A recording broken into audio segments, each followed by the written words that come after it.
हमारे भी लल्ला का नामकरण कर दो ना। पुत्री, ये क्या कह रही हो तुम?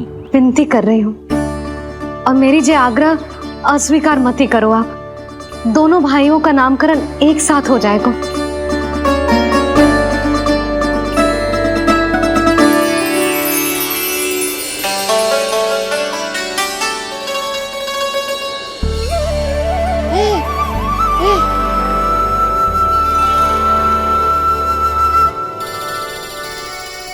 कितने प्यारे और निर्दोष बालक हैं।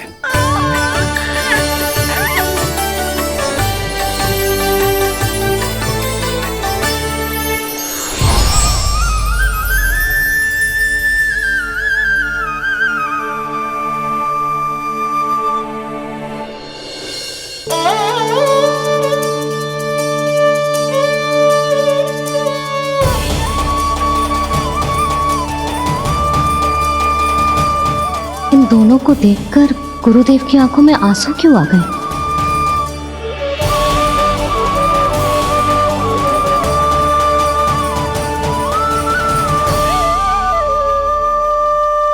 ये क्या कर रहे हैं ऋषिवर?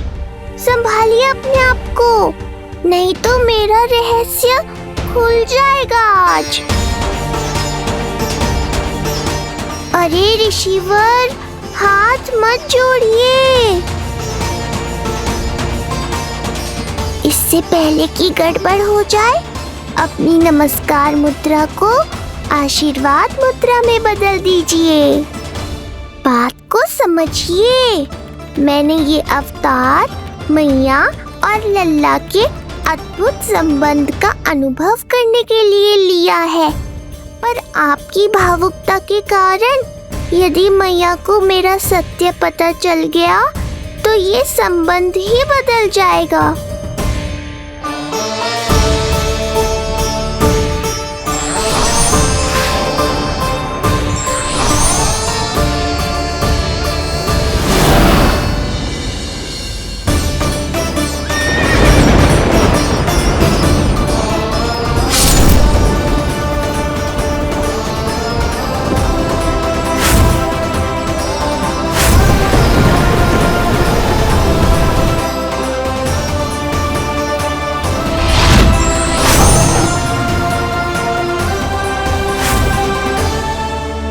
अब आप सब कुछ जान चुके हैं ऋषिवर, इसलिए अब मेरे सामने हाथ जोड़कर मेरे सत्य को उजागर मत कीजिए। अपने शिष्य वसुदेव के पुत्र के रूप में मुझे आशीर्वाद दीजिए।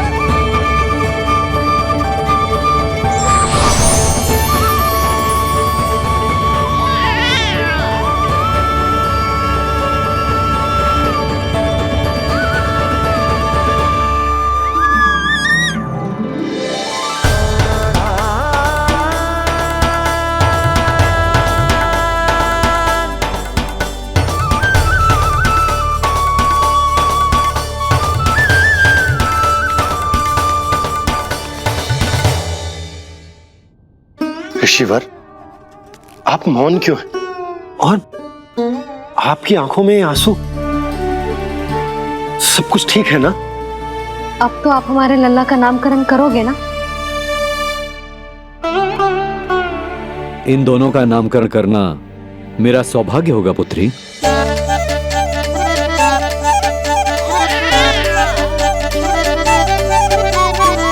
परंतु ये गोपनीय रूप से करना होगा।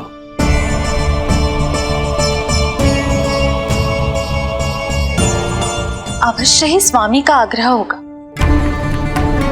ताकि कंस की बुरी दृष्टि हमारे पुत्र पर ना पड़े। ये तो बहुत महान ऋषि हैं, इन्हें कंस के अत्याचारों के बारे में अवश्य पता होगा। अपनी संतान का नामकरण संस्कार करना एक मां के लिए उत्सव से कम नहीं होता है, पर यह छुपकर करना होगा। आप दोनों को स्वीकार तो है ना? जैसी आपकी आज्ञा गुरुदेव। स्वीकार है गुरुदेव। तो फिर कहाँ करना है हमें नामकरण का प्रबंध? गुरुदेव, मंदिर सही रहेगा? उससे पवित्र स्थान तो हो ही नहीं सकता है। ऋषिवर, आप तनिक विश्राम कीजिए, हम लोग प्रबंध करते हैं। मैं कुछ समय इन बालकों के साथ व्यतीत करना चाहूंगा। ये तो इनका सौभाग्य होगा। हमें आज्ञा दीजिए।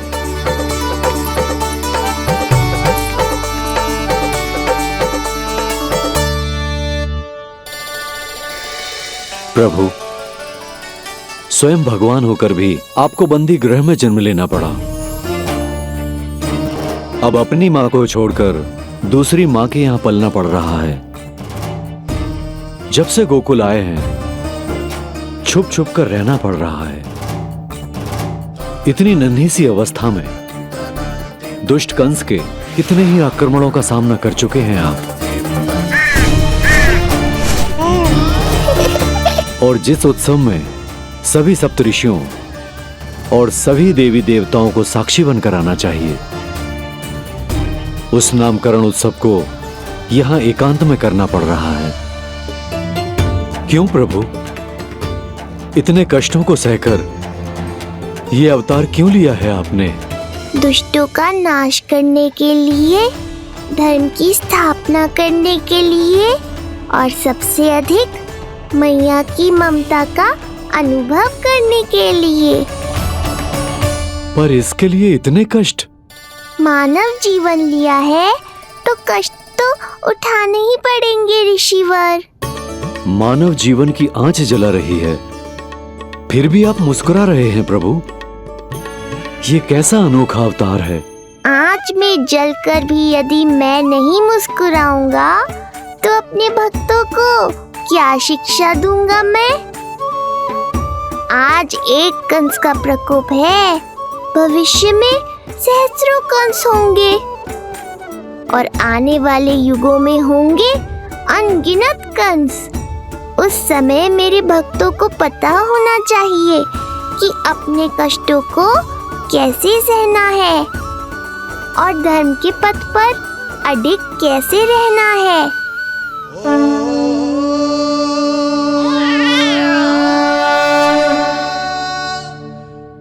आप धन्य हैं प्रभु।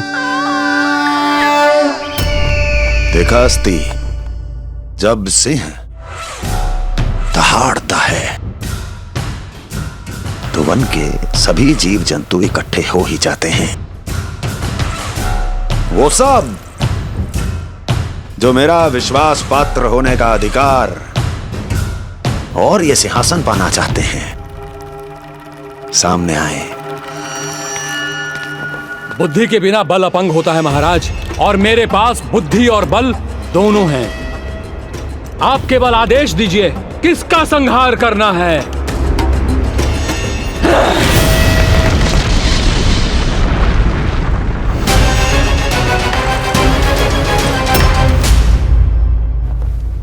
सारी तैयारी हो गई। बोलो। आप गुरुदेव को बुला लो, मैं रोहिणी जीजी और बालकों को ले आती हूँ। यशोदा, तुम रुष्ट तो ना हो ना मुझसे? मैं भला रुष्ट क्यों होने लगी? नहीं, तुम जो उत्सव बड़े धूमधाम से करना चाहती थी और बहुत प्रसन्न हूँ मैं कि हमारे लल्ला का नामकरण स्वयं ऋषि गर्ग पूरे विधि विधान से कर रहे हैं। मैं समझ गई, उत्सव बड़ा हो या ना हो, प्रसन्नता बड़ी होनी चाहिए। अरे मैं तो इतनी उत्साहित हूँ कि दोनों भाइयों का नामकरण आज के शुभ मुहूर्त पे हो रहा है। तो इससे पहले जो बीत जाए, जाओ। आप भी बुला लो।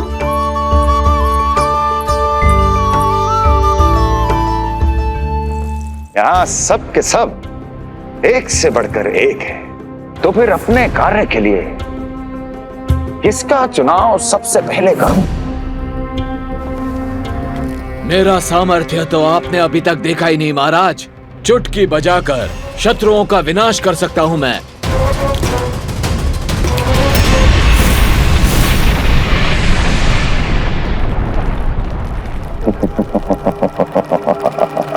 वाह! किंतु आपने तो बताया ही नहीं कि करना क्या है। वध करना है, एक नवजात बालक का वध। उसे साधारण बालक मत समझना। गोकुल में नंद के घर पल रहा वो बालक विष्णु का अवतार है।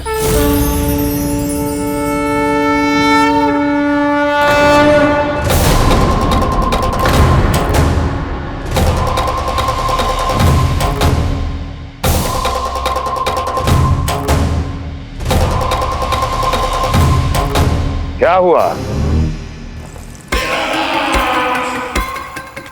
इतना सन्नाटा क्यों छा गया? क्षमा कीजिए महाराज, पर मैं नन्हे बालकों के साथ हिंसा नहीं करता। विष्णु अवतार बड़ा छलिया है महाराज, मैं उसका मुख भी नहीं देखना चाहता।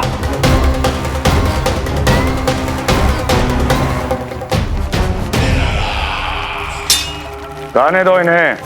वैसे भी इस सिंहासन के लिए मुझे कायरों की कोई आवश्यकता नहीं। जाने दो।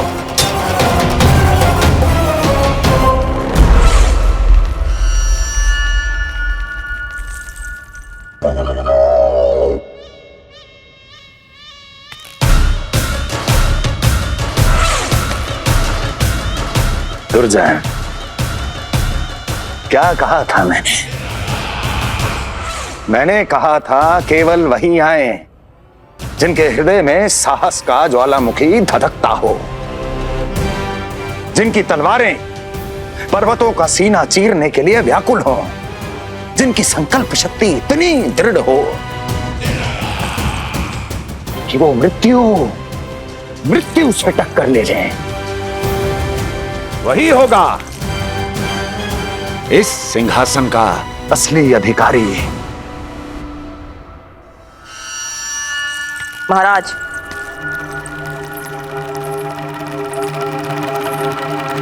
ना तो आपके दिए इस सम्मान का कोई मूल्य रह गया है और ना ही आपके भय का। अभी अभी आपने ही कहा था ना कि जब वन में कोई सिंह दहाड़ता है तो उस वन के सभी जीव जंतु एक जगह एकत्रित हो जाते हैं, परंतु उसी वन में जब कोई बब्बर सिंह दहाड़ता है तो वही जीव जंतु भय के मारे इधर उधर भागने लगते हैं। निश्चित ही वो बालक इन सब के लिए बब्बर सिंह बन चुका है। उसका भय हमारे साम्राज्य की नींव हिला रहा है महाराज।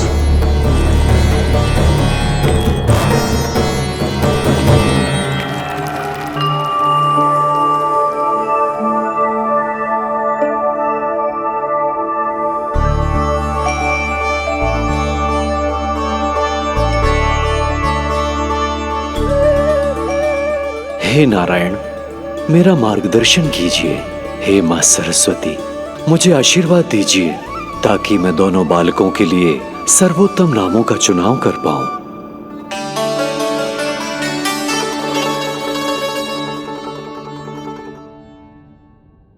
आपके पुत्र को बड़े भाई के कर्तव्य का निर्वाह करना है और इस दायित्व को प्रभु श्री राम से अच्छा किसने निभाया है? जैसा अटूट संबंध उनका अपने भाइयों के साथ था, मैं श्री नारायण से प्रार्थना करता हूं कि वैसा ही प्रेमपूर्ण संबंध इसका भी अपने छोटे भाई के साथ हो।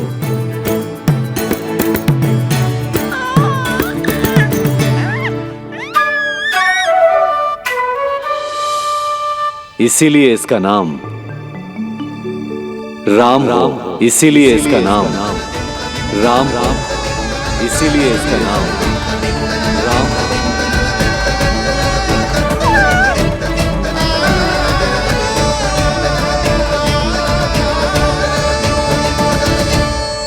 बड़े भाई में आदर्श, न्याय, संकल्प बल के साथ साथ शारीरिक बल भी होना चाहिए। मैं देख पा रहा हूं ये बालक इन सब बलों के लिए जाना जाएगा। इसलिए जो नाम इसके व्यक्तित्व के लिए सबसे उचित है वो है बलराम। बलराम, बलराम।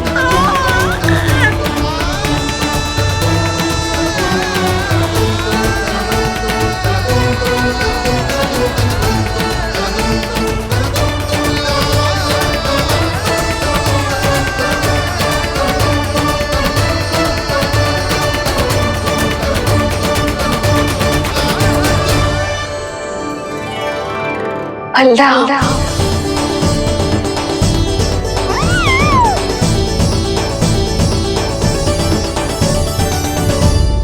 तो फिर उसका नाम बल राम रखना। कैसा अद्भुत संयोग है रिसीवर। जब इसके जन्म की सूचना देने मैं वसुदेव भैया के पास मथुरा गया था, तब उन्होंने भी यही नाम रखा था, बलराम। ये संयोग नहीं, नारायण की इच्छा है नंदराज। बलराम से अधिक उपयुक्त नाम इस बलराम के लिए कुछ और हो ही नहीं सकता है। पर मैं तो दाऊ कहकर ही बुलाऊंगा इन्हें, बलदाऊ।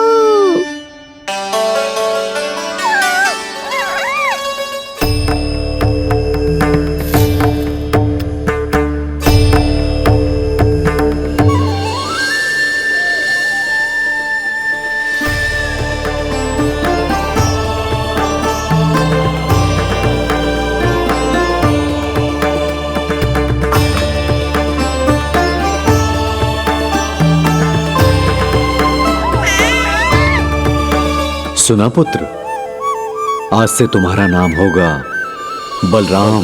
बलराम बलराम।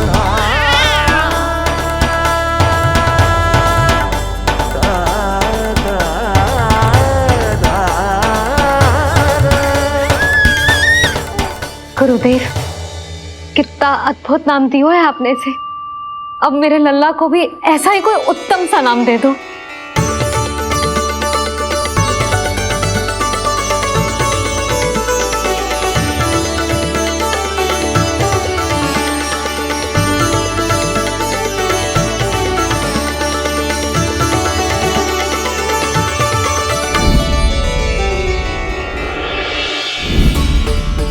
ये कठिन दायित्व आपने ही मुझे सौंपा है प्रभु। इसे निभाने की क्षमता भी आप ही दीजिए।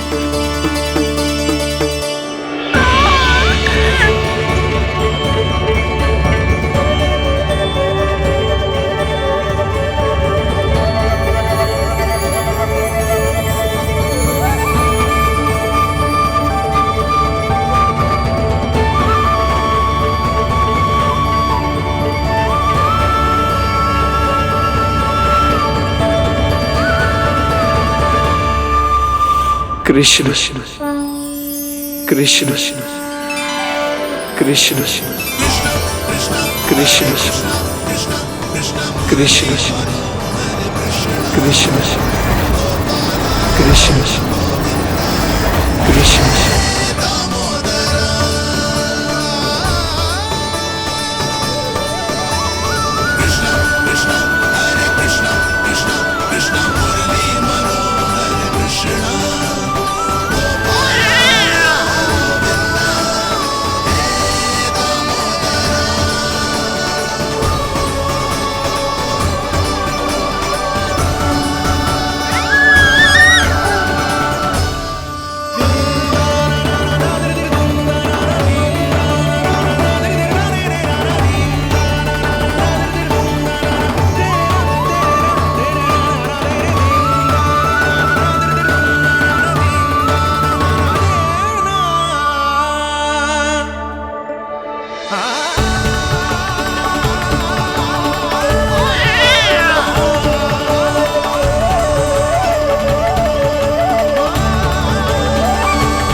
क बना है कमलकांत से, अर्थात वो जो श्रीपति विष्णु जैसा हो।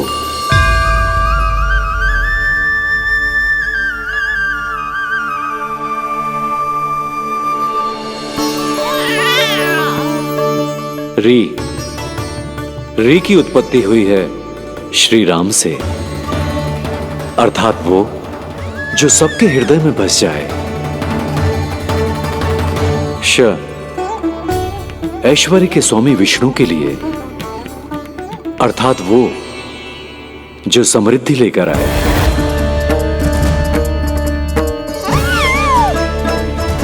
और ना है नरसिंह के लिए, अर्थात वो जो रक्षा करे। और अंत में आकार की मात्रा सूचक है अग्निदेव का, अर्थात वो जो स्वयं तप कर सबको पवित्र कर दे।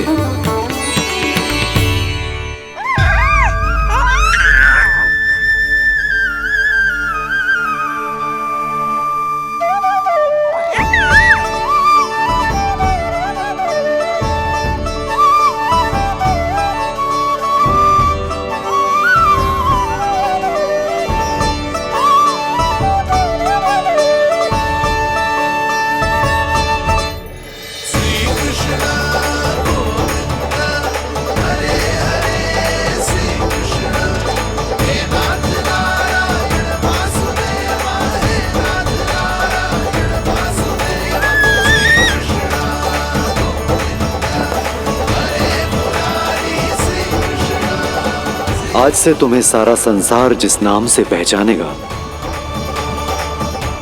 वो नाम है कृष्ण। वो नाम है कृष्ण। वो नाम है कृष्ण। वो नाम है कृष्ण।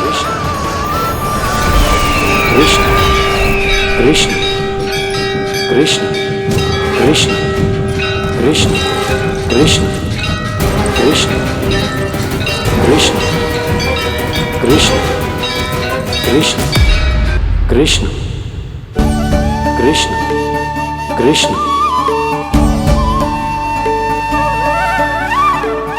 यशोमती मैया के नंद लाला, यशोमती मैया के नंद लाला। असुरी कार्य करने वालों के लिए कृष्ण नाम का अर्थ एक और भी होगा। वो घनी अंधेरी रात जिसमें इसने जन्म लिया, पर इससे जो प्रेम करते हैं उन सभी के लिए कृष्ण नाम का अर्थ होगा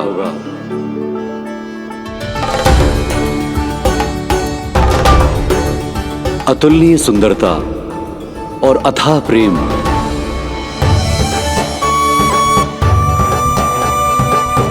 इन दोनों विशेषताओं का साक्षात स्वरूप होगा ये